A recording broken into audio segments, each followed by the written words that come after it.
환율 12강 공매도.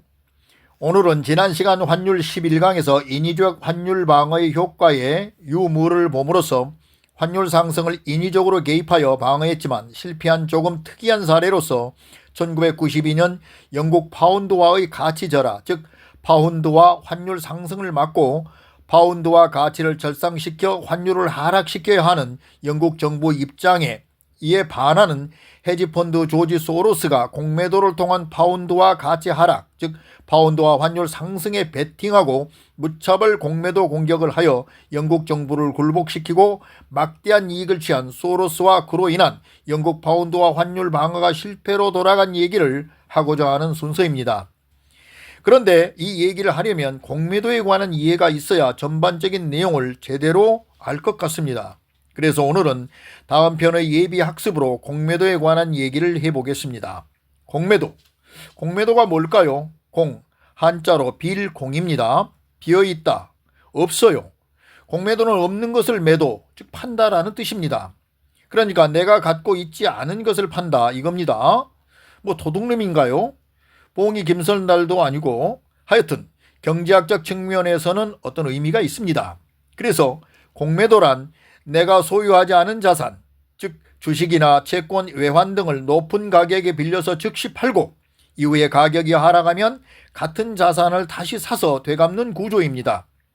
이것은 참여자가 해당 자산을 전혀 갖고 있지 않지만, 예를 들어 요즘 잘 나가는 엔비디아 주식을 한 주도 갖고 있지 않지만 이 주식이 매일 상한가를 치면서 가격이 오르는 걸 보고 이 주식을 소유하고 있으면 얼마나 좋을까? 팔아서 돈을 벌고 싶다, 이런 생각을 할 수가 있습니다. 네, 방법이 있습니다. 이 엔비디아 주식을 빌릴 수가 있습니다. 빌려서 팔 수가 있습니다. 이 주식을 한 주당 100만 원 할 때 빌려서 높은 가격이니 즉시 팔아서 100만 원의 현금을 확보하게 됩니다. 얼마 후에 80만 원으로 가격이 하락했습니다. 이때 80만 원에 사서 갚아버립니다.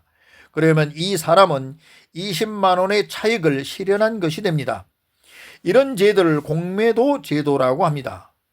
쉬운 내용입니다. 그렇다고 아무 때나 아무나 할 수는 없습니다. 특히 우리나라에서는 그렇습니다. 우선 어떤 때에 공매도를 하느냐를 보면, 즉 공매도의 참여자가 이익을 기대하고 실행하기 위한 필수적 조건이 있습니다. 이것은 바로 대상 자산, 가령 그것이 주식이라고 하면 그 주식의 가격이 반드시 하락할 것이라는 판단이 있어야 합니다. 가정을 좀 해봅니다. 이런 생각을 해볼 수가 있습니다. 예를 들어 엔비디아 가격이 너무 높아, 또는 기업의 재무 상태가 안 좋아지고 있어. 그런가 하면 성장 가능성과 산업 전망이 어두워 보여. 요즘 중국 AI 딥시크가 치고 들어오잖아. 또는 요즘 차트나 기술 분석을 보면 거래량 감소가 뚜렷한데, 또 금리나 환율도 상황이 안 좋고 트럼프가 관세를 때려 쌓아서 불확실성이 커져. 한마디로 거시경제 지표가 부정적이야 등등. 그래서 이 주식은 얼마 후엔 어느 선까지 가격이 내려갈 수밖에 없어 라는 식의 판단이 서야만 합니다. 이렇게 어느 뚜렷한 하락 조건이 갖추어져야 공매도로 인한 이익 실현 가능성이 있습니다. 한마디로 하락장에서 이익을 얻는 투자 방식이 바로 공매도 제도입니다. 그러면 이 공매도를 누구나 할 수 있느냐 하는 것입니다. 공매도에 대해서 기울어진 운동장이라고 하면서 특히 우리 한국에서는 매우 비판적입니다. 이 말은 아무나, 즉 개인 투자자가 공매도를 하기가 사실상 우리 한국에서는 거의 불가능하다는 뜻입니다. 한국 주식시장에서 공매도는 기관 투자자나 외국인 투자자에게 유리하고 개인 투자자에게는 불리한 구조로 되어 있습니다. 증권사나 연기금사, 보험사, 헤지펀드 등의 기관 투자자가 아닌 개인 투자자는 빌릴 수 있는 주식의 종류도 제한적이고 양도 매우 적습니다. 또 공매도에 참여하려면 140%의 담보 증거금을 예치해야 하고 대여 수수료도 비싼 편입니다. 그리고 기관과 외국인은 정보력이 강하고 기업과 긴밀한 정보 교환으로 유리한 상황을 만들 수 있지만 개인에게는 그것이 어렵습니다.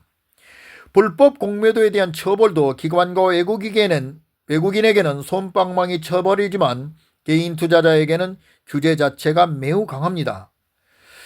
자, 이제는 공매도에 의한 개인 투자자들이 입는 피해를 한번 살펴보겠습니다. 한국 주식시장은 외국인 비중이 40% 정도를 차지하고 있어서 외국인 매매가 시장을 좌우하는데, 외국인과 기관이 특정 종목을 대량 공매도하면 개인 투자자는 패닉셀, 즉 공포 매도를 하면서 주가 하락이 심화되고, 이때 외국인과 기관은 싼 가격의 주식을 매입해서 공매도 포지션을 정리하여 수익을 내지만 개인 투자자는 손실만 보고 회복이 힘들게 됩니다. 결국 개인 투자자는 기관, 외국인 공매도에 의해서 반등 기회를 거의 얻을 수가 없습니다. 다시 말해서 개인 투자자가 상승을 기대하고 매수를 해도 기관과 외국인이 대량으로 공매도를 치면 주가 상승이 억제되게 됩니다. 기업의 영업이익이 좋아서 주가 상승을 예상하고 주식을 매입했지만 한쪽에서 공매도를 치면 올라가야 할 주가가 오히려 하락으로 빠져서 개인 투자자는 손실을 입게 됩니다. 공매도에 대한 방어 기제가 없는 상황에서 개인 투자자는 소외되고 불리한 위치에 있습니다. 이제 개인 투자자가 기울어진 운동장 아래쪽에 서 있는지 이해가 좀 되셨을 것입니다. 이런 상황에 대한 분노가 폭발해서 공매도 세력과 개인 투자자 간의 역사적 싸움이 있어서 소개를 해 보겠습니다. 2021년 게임스톱 주식 사건인데요. 헤지펀드와, 자꾸 헤지펀드라는 말이 나옵니다. 헤지펀드는 그냥 간단히 투기꾼이라고 생각합시다. 헤지펀드와 개인 투자자와의 한판 전쟁이 있었습니다. 게임스톱 사건은 2021년 초 미국 증시에서 개인 투자자들이 대형 헤지펀드들의 공매도 전략에 맞서면서 주가를 급등시킨 사건입니다. 이 과정에서 월가의 기관 투자자들이 막대한 손실을 입고 파산하기까지 한 사건이었습니다. 게임스톱이라는 회사는 오프라인 매장을 중심으로 운영하는 비디오 게임 소매업체로서 영업을 했는데요.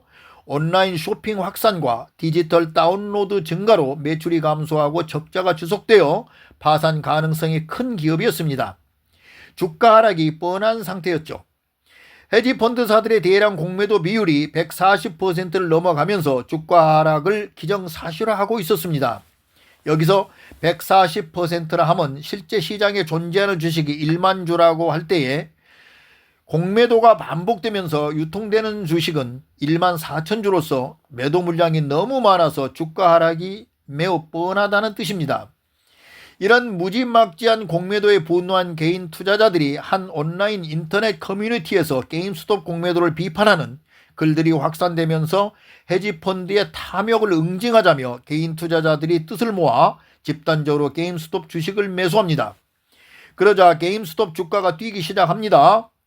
당황한 공매도 세력인 헤지펀드들은 빌렸던 주식을 되갚기 위해서 값이 올라버린 주식을 어쩔 수 없이 강제로 사게 만든 현상, 이것을 쇼스 퀴즈라고 하는데, 이 상황은 더욱더 주가를 폭등시키고 공매도 세력이 큰 손실을 보는 상황이 됩니다. 빌린 주식을 되갚아야 할 만기가 되었는데 주가가 하락에 있어야 되는데도 오히려 올라 있으니 공매도를 한 헤지펀드가 망하게 된다는 것입니다. 개인 투자자들이 집단 매도를 하기 직전 게임스톱 주가는 2021년 1월 초에 $17였습니다. 개인 투자자들이 집단적으로 게임스톱 주식을 매수하자 1월 말에는 $483까지 급등합니다. 한 달 만에 2800%라는 경이적인 상승 기록을 세웁니다. 공매도를 했던 헤지펀드사는 파산했고 게임스톱 주가는 차차 $50에서 $100 선에서 새로운 안정 주가를 유지합니다. 물론 여전히 매우 높은 가격입니다. 이것은 실제 가치가 아닌 온라인 커뮤니티와 소셜미디어, 즉 인터넷, 유튜브 등등의 관심과 그 지속성이 만든 가격입니다. 그리고 높은 가격에 샀던 사람들은 역시 손실을 또 보게 됩니다. 게임스톱 사건이 남긴 의미를 한번 짚어보겠습니다. 첫째, 개인 투자자들이 헤지펀드 공매도에 맞서서 주가를 오히려 폭등시켜버린 사건입니다. 두 번째는 헤지펀드의 무분별한 공매도 전략에 경종을 울린 사건이었습니다. 세 번째는 특별히 밈 주식 문화를 형성한 사건이었습니다. 소위 소셜미디어, 유튜브, 블로그, SNS, 그러니까 페이스북, 트위터, 인스타그램, 카카오톡 등 이런 소셜미디어가 주도한 투자 방식이 등장한 사례입니다. 밈주식이란 이런 소셜미디어에서 화제가 되어 급등한 주식을 말합니다. 이것은 주식의 본래 가진 실적이나 재무상태 같은 것을 기준으로 평가를 하지 않고 소셜미디어와 개인 투자자들의 관심에 의해서 가격이 급등한 주식을 밈주식이라고 합니다. 게임스톱 말고도 밈주식으로 AMC 엔터테인먼트 주식도 온라인 커뮤니티의 주목으로 $2였던 주가를 $72까지 상승시켰습니다. 또 몇 개가 더 있지만 소개는 이만하겠고요. 특징적으로 밈주식은 한편으로 유행성이 강한 투기적 성격을 가진 주식인 경우가 많습니다. 그래서 투자 시에 신중한 접근이 필요합니다. 초기 투자자는 이익을 거둘 수 있지만 후발 투자자는 손실을 보는 경우가 대부분입니다. 마치 비트코인 같은 성격과 유사한 면이 있습니다. 지금까지 공매도 제도를 보면 공매도 제도가 시장 질서를 교란하고 개인 투자자들을 손실에 빠뜨리는 등의 문제가 많은데 이 제도를 왜 만들었을까라는 의문이 듭니다. 그런데요, 이 공매도 제도가 꼭 있어야 하는 이유가 있습니다. 공매도는 자산 시장을 보다 효율적으로 운영하고 가격이 왜곡되는 것을 방지하는 역할을 합니다. 어느 기업의 주가가 오르면, 특히 인기 종목의 주가가 오르면 투자자들이 그 주식 매수에 몰리게 됩니다. 그러면 주가는 그 기업의 실제 가치를 뛰어넘는 상승을 하게 되고 심지어 거품을 만들 수 있습니다. 이것은 다시 커다란 폭락으로 치닫을 수가 있어서 가격의 안정을 깨뜨리고 시장을 혼란하게 할 수 있습니다. 그런데 주가가 높은 주식을 공매도하면 시장의 매도 물량이 증가하여 가격이 하락함으로써 정상 가격을 찾아가게 합니다. 또한 공매도는 부실기업이나 비정상적으로 급등한 종목에 대한 견제 역할을 수행하는 시장 감시 기능을 합니다. 이외에도 순기능들이 있지만 나중에 더 보기로 하겠습니다. 오늘은 다음 환율 13편 영국 파운드와 환율 상승 방어의 실패 사례를 얘기하기 위해서 필요한, 그리고 투자자라면 필수적으로 알고 있어야 할 공매도 제도에 대해서 알아봤습니다. 그다지 어렵지 않은 내용이었습니다. 이해가 잘 안 되면 반복해서 들으시면 이해가 됩니다. 반복이 천재를 만듭니다. 반복이 부자를 만듭니다. 멋진 부자, 스마트한 투자자 여러분을 응원합니다. 경청해 주셔서 대단히 감사합니다.